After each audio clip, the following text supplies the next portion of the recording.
Hello everyone. So I hope आपका exam बहुत बढ़िया गया होगा दोस्तों।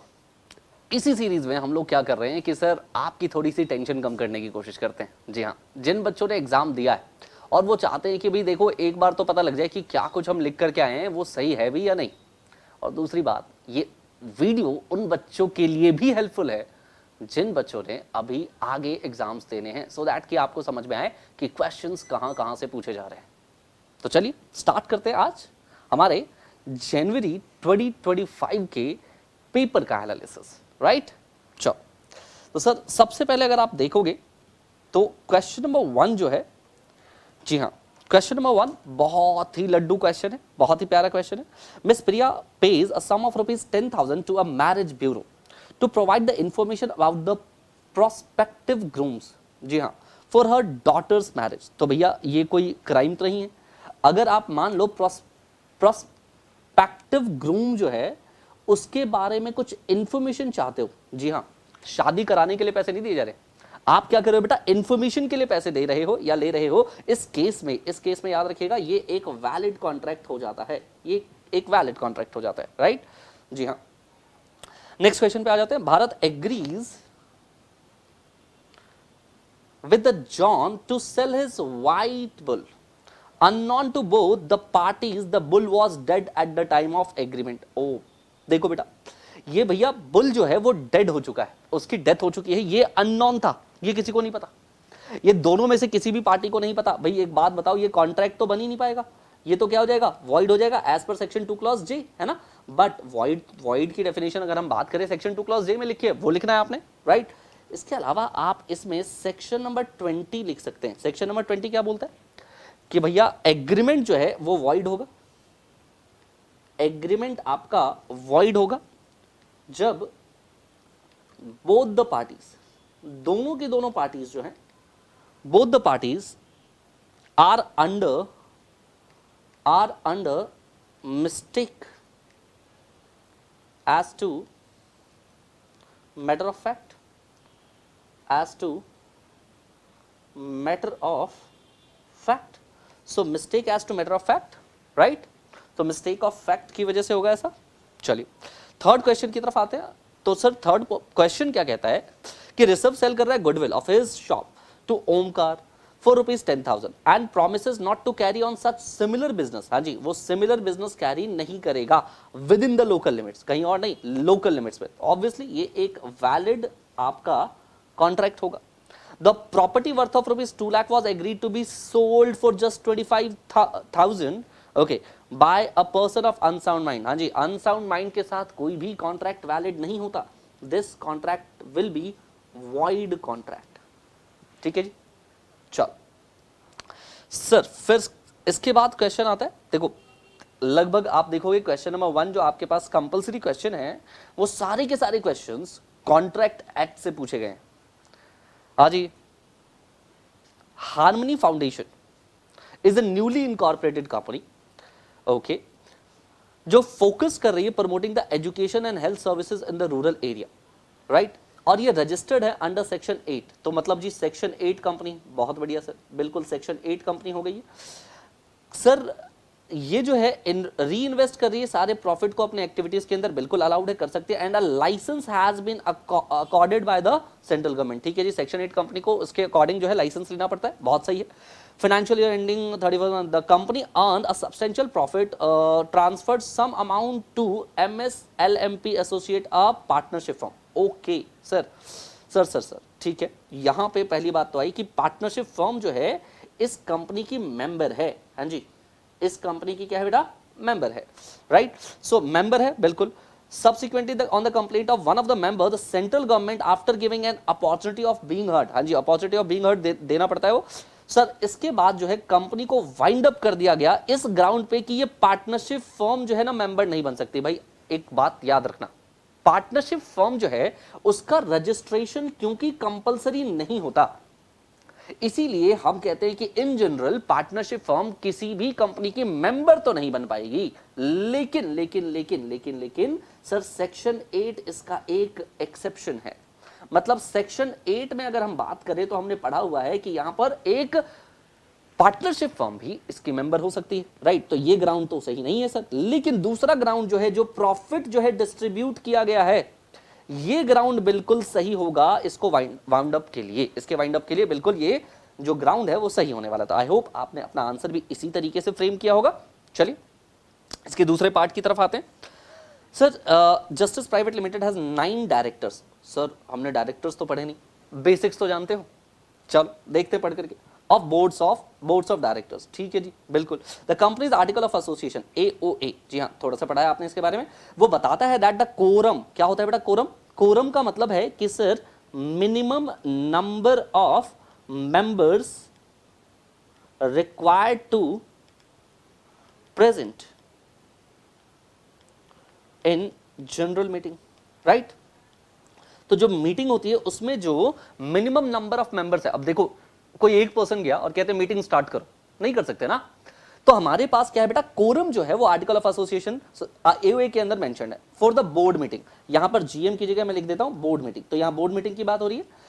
शेल बी 1/3, वो 1/3 होने चाहिए टोटल स्ट्रेंथ ऑफ और 2 डायरेक्टर्स, राइट। तो टोटल स्ट्रेंथ का 1/3 या फिर 2 director, whichever is higher, correct है। The company now intended to amend the article, कर लो जी, कर सकते हैं आप, आर्टिकल को अमेंड किया जा सकता है और स्पेसिफाई करना चाहते हैं the quorum of the board meeting shall be 1/3 of total strength और 4 डायरेक्टर। ओके जी, ठीक है।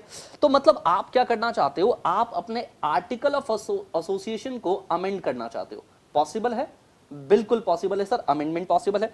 और इसके बाद आप इसमें जो आपके पास कह लीजिए कंडीशन है उसको स्ट्रिंजेंट करना चाहते हो।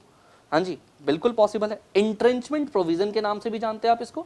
सो सर इंट्रेंचमेंट प्रोविजन को आपको यहां पर बता देना है, डिफाइन कर देना है in accordance with the provision of the companies act. मैं एक बात बता दूं कि बहुत हद तक हम लोग ना फाउंडेशन में इससे रिलेटेड क्वेश्चन तो नहीं देखते हैं, बट खैर ICI है, राइट।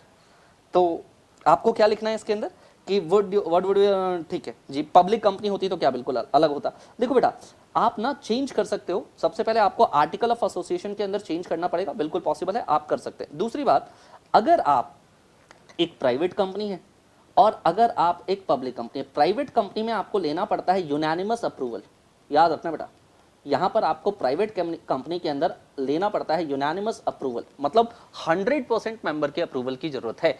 और जब आप पब्लिक कंपनी है तो आपको चाहिए बेटा SR पास करना पड़ेगा, मतलब 75% मेंबर्स जो है जो प्रेजेंट है मीटिंग के अंदर उनका अप्रूवल आपको चाहिए। चलिए आगे बढ़ते हैं। इसके बाद एक क्वेश्चन है, minor admitted to the benefit of the partnership firm, ठीक है, is entitled to certain rights and may have liabilities to the third parties for the acts of the firm, ठीक है। Discuss the right and liabilities before attaining the majority, सीधा question है बेटा, but 6 marks के लिए है। तो भैया आपको क्या करना है, बिफोर अटेनिंग द मेजॉरिटी, हाँ जी, मेजॉरिटी अटेन करने से पहले उसके जो जो राइट्स हैं वो सारे के सारे राइट्स आपको यहां पर, सीधा सीधा क्वेश्चन है, आपको लिख करके आ जाना है, राइट। यस सर, आप चाहो तो इसमें क्योंकि 6 नंबर का है तो थोड़ा सा आप वो 6 मंथ वाला फैक्टर भी ऐड कर सकते हो, जिसमें हमने पढ़ा हुआ है कि sir after attaining the majority क्या उसके पास पॉसिबिलिटीज बन सकती है, करेक्ट, क्योंकि 6 मार्क्स का है ना बेटा, तो इस हिसाब से हमें जस्टिस करना पड़ेगा क्वेश्चन के साथ। आई 2A1 क्या बोलता है, क्वेश्चन नंबर 2 पे आ जाइए।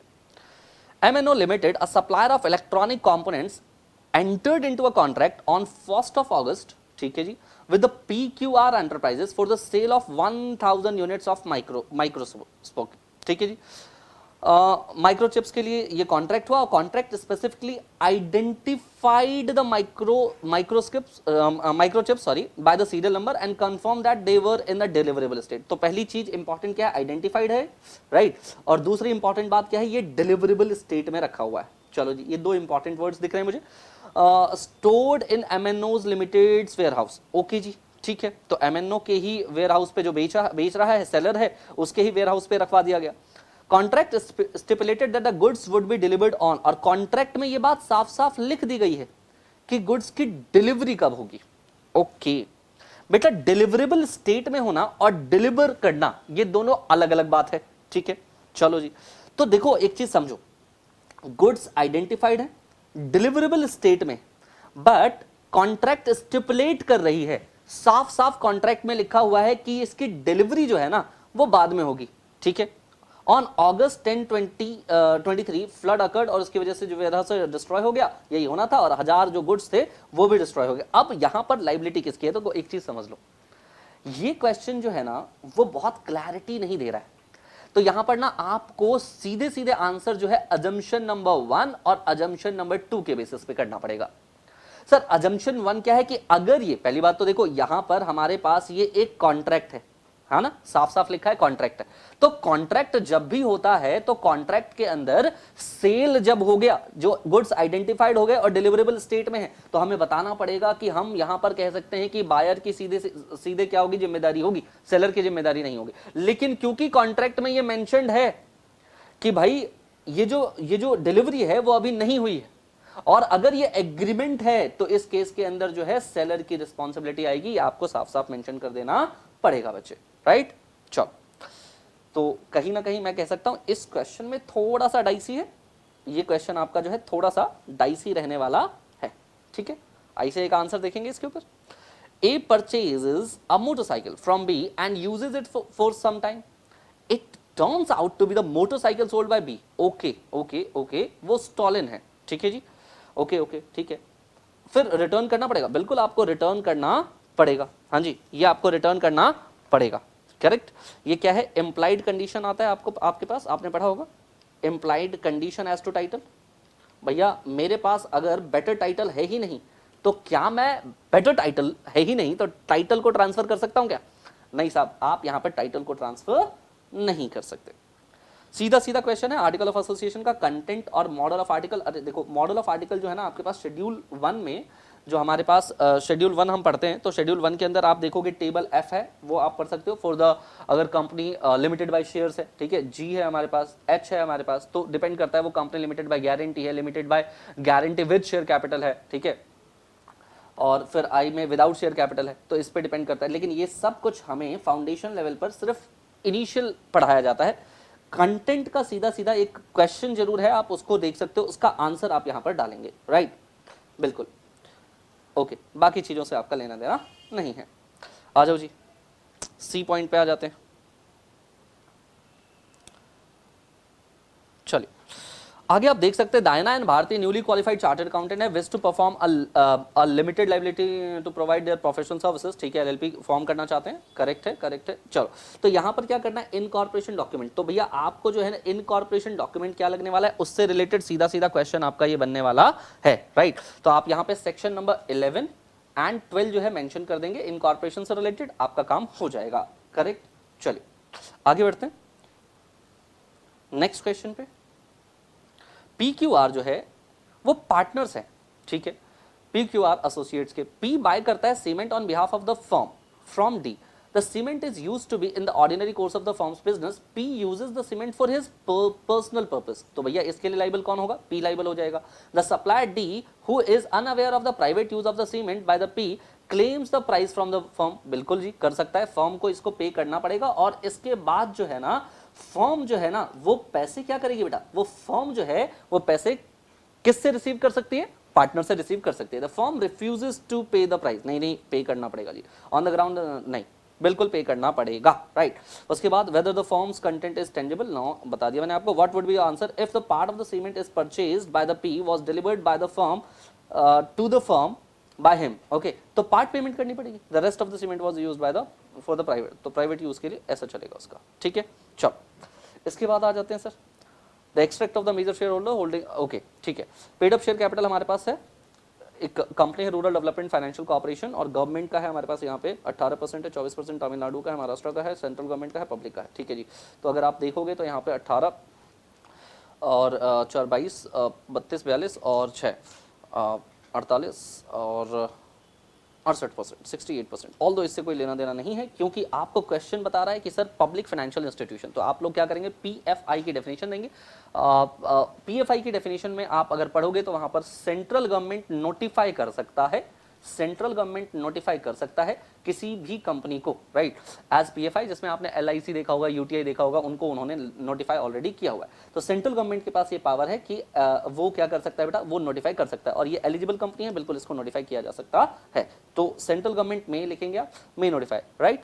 चल नेक्स्ट है, what are the agreements which are held to be opposed to the public policy under the Indian Contract Act. सीधा सीधा क्वेश्चन है बेटा, आपको वो एक्सप्लेन करने हैं, ठीक है। कोई 6 भी एग्रीमेंट आपको एक्सप्लेन करना है जो कि oppose to the public policy है, जो पब्लिक पॉलिसी के बिल्कुल अपोज्ड है, वो आपको बताना है यहाँ पे।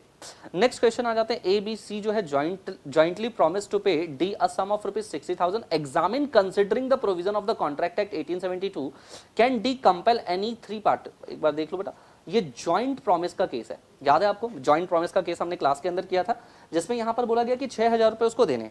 कैन डी कंपेल, हाँ भाई, किसी एक प्रॉमिसर को क्या कंपेल किया जा सकता है, बिल्कुल किया जा सकता है, ये 6,000 रुपए देने के लिए, right. C is compel to pay the whole of the amount to D, करना पड़ेगा, देना पड़ेगा भाई। Both A and B were solvent, तो भैया ए और, अच्छा उसके बाद जो है यहां पर जो सी है ना, वो ए और बी से रिकवर करेगा पैसे 3-3 हजार रुपए। अगर मान लो ए पोजीशन में नहीं है, तो फिर क्या होगा, फिर भैया बी और जो ए, बी और सी जो है वो दोनों मिलकर के फिर पेमेंट करेंगे, 3,000 रुपीज फिर पे करना पड़ेगा। दिस इज आंसर, याद रखिएगा इसको। नेक्स्ट क्वेश्चन देख लेते हैं, what are the rules governing the compensation payable in the event of the dishonor of the negotiable instrument। Okay, सीधा सीधा आपके पास dishonor of negotiable instrument की बात है। कॉम्पनसेशन का आपको क्या करना पड़ेगा बेटा, मेंशन करना पड़ेगा, क्या क्या कॉम्पनसेशन इसके अंदर पे किया जा सकता है, राइट। तो बिल्कुल आप यहां पर इसे मेंशन कर देंगे। आईएएस सेक्शन हमने पढ़ा हुआ है इसके अंदर 117, तो वो 117 सेक्शन जो है आपको यहां पर मेंशन करना पड़ेगा, राइट। नेक्स्ट पे आ जाइए, Ashok and Vimal are pursuing chartered accountant course and discussing about the structure of the Indian judicial system। सीधे सीधे इंडियन जुडिशियल सिस्टम एक्सप्लेन करना है आपको, और आपको function of judiciary system in India and hierarchy, भैया कोर्ट की जो हायरार्की है आपके पास, वो हायरार्की आपको मेंशन करनी पड़ेगी। सीधा सीधा क्वेश्चन है बेटा, सीधा सीधा आंसर इसका बन जाएगा, राइट। नेक्स्ट क्वेश्चन पे आ जाइए, क्वेश्चन नंबर 5 का 5A1, the Institute of Science Pune, the buyer placed an order for the various chemicals worth ₹1,50,000 from the supplier in Delhi, and the buyer made full advance payment, okay, and the seller dispatched the consignment, हो गया जी, with the courier of his own choice। किसके choice की courier है भैया, courier of his own, seller के choice का है, seller के चॉइस का है, ठीक है। चलो जी, बहुत बढ़िया। विदाउट रिजर्विंग द राइट, मतलब अब reserving of right of the disposal नहीं है, तो यहां पर द कंसाइनमेंट, अच्छा लॉस्ट इन ट्रांजिट हो गया, तो भैया रिफंड ले सकते हैं क्या, रिफंड कैसे ले लोगे, जब यहां पर क्या हो गया, सेल हो चुका है तो। लेकिन हाँ, कुरियर कंपनी जो है ना वो लाइबल हो जाएगी, कुरियर कंपनी जो है यहां पर वो लाइबल हो जाएगी, राइट। चलो नेक्स्ट क्वेश्चन पे आ जाते हैं, Adarsh visited and an authorised car showroom and purchased a car of his choice without conducting a detailed inspection। ठीक है जी, इंस्पेक्शन नहीं दिया किया उसने। After making the payment and taking the delivery of the car, he discovered defect in the engine that could have been detected even with a reasonable inspection। Okay, reasonable inspection से वो कर सकता है with the reference of the provision of, ठीक है जी। सीधे सीधे बताना है जी आपको यहाँ पर कंडीशन ऑफ मर्केंटेबिलिटी, तो यहाँ पर रेपुडिएट कर सकते हैं कॉन्ट्रैक्ट को, भाई तुमने नहीं किया तो रेपुडिएशन जो है पॉसिबल नहीं होगा उस समय पे, आपने इसको क्योंकि जो है एक विजिलेंट जो बायर होगा, आपको विजिलेंट होना पड़ेगा, विजिलेंट बायर जो है उसको देख करके करेगा। सीधा सीधा क्वेश्चन है बेटा 4 नंबर में, आपके पास होल्डिंग आउट आपको बताना है यहाँ पे सेक्शन 28 के अंदर, और नॉमिनल पार्टनर आपको बताना है। खत्म हो गया जी। चलो उसके बाद आ जाते हैं डिसोल्यूशन की बात कर लेते हैं जा। Dissolution, yes, dissolution of partnership form by the mutual agreement possible है क्या, यस बिल्कुल पॉसिबल है, बिल्कुल पॉसिबल है। While compulsory dissolution requires N order from the court, ये गलत है बेटा, ऐसा जरूरी नहीं है, ये बिल्कुल भी जरूरी नहीं है कि कोर्ट ही जो है कंपलसरी डिसोल्यूशन पास करेगी, तो इसके रेफरेंस में आपको नोट लिखना पड़ेगा, राइट। चलो सीधे सीधे क्वेश्चन है, अनड्यू इन्फ्लुएंस को आपको बताना है, अरे वाह बहुत बढ़िया क्वेश्चन है, अनड्यू इन्फ्लुएंस के ऊपर आपको बताना है, और when the party is deemed to be the position of dominate the will of the other, right. तो भाई आपको डोमिनेट कब किया जा सकता है, आपको याद रखना है, वहां पे 4 कंडीशंस, और 4 के 4 कंडीशंस आपको यहां पर मेंशन कर देने हैं बच्चों, ठीक है। चलो सर 6th क्वेश्चन की बात कर लेते हैं।